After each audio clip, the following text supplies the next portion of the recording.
दादा नमस्कार. नमस्कार. आपलं नाव व पत्ता सांगा. माझं नाव राजेंद्र माधव जगताप, मुक्काम पाटवीर, तालुका कळवण, जिल्हा नाशिक. दादा आता आपल्या हातामध्ये हे कांदा आहे.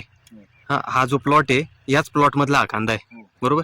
आणि हा जो या दुसऱ्या हातात जो कांदा आहे हा आपल्या शेजारच्या प्लॉट मधला आहे, बरोबर. आता ही जी व्हरायटी ही कोणती? आपल्या घरचेच आहे. घरीच तयार केलेली आहे. आणि ही जी व्हरायटी ही ही पुढेच आहे. हे त्यांनी पुण्याचं विकत घेतलेलं बियाणं आहे.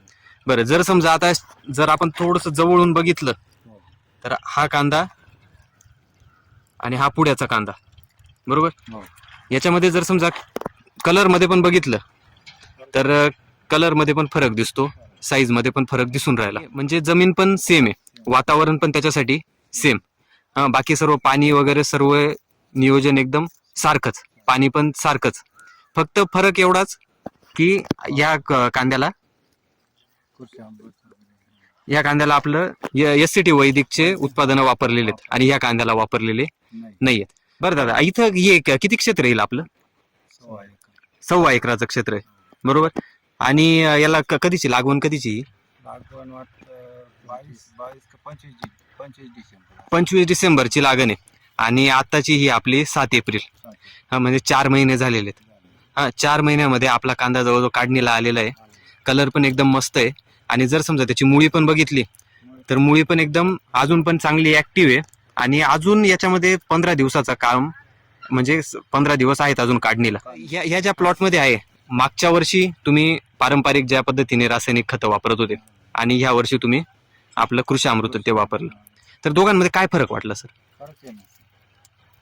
बरं, उत्पन्नामध्ये काही बदल वाटला? उत्पन्नामध्ये नक्कीच दिसून राहिलं सर. बरं बरं, मागच्या वर्षी म्हणजे मागच्या वर्षापेक्षा नक्कीच उत्पन्न उत्पन्न फरक आहे. चांगलं मिळेल, बरोबर.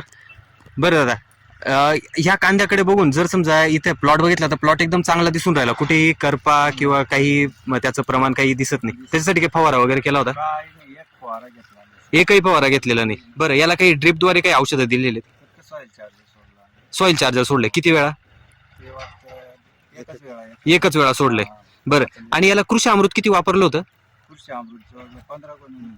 15 गोणी, म्हणजे या जवळजवळ 1 एकरापेक्षा जास्त आहे ना. 55 आर. 55 आरला 15 गोणी कृषी अमृत. आणि आपलं SSM हा SFM. त्या किती बॅगा वापरल्या होत्या? त्या वाटतं 4 बॅगा SSMच्या वापरल्या.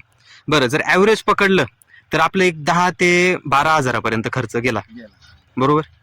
ह्याच जागेवरती तुम्ही आता दरवर्षीचे रासायनिक करतात, तर रासायनिक मध्ये हा खर्च किती जात होता तुमचा? जास्त जात होता. म्हणजे खर्च पण तुमचा कमी झाला, प्लस तुम्हाला उत्पन्न पण चांगलं मिळालं. आणि ह्या वर्षी काय वाटतं सर, एक 30 ते 40% उत्पन्न वाढेल तुमचं? हमखास वाढेल ना सर. कांदा पाहून वाटतं ना. हा ॲव्हरेज देतो ना. हा. याला काही साईज वाढवण्यासाठी काही फवारा वगैरे नाही घेतला. काहीच नाही, म्हणजे नॅचरली साईज झाली याची. नाही. बरं.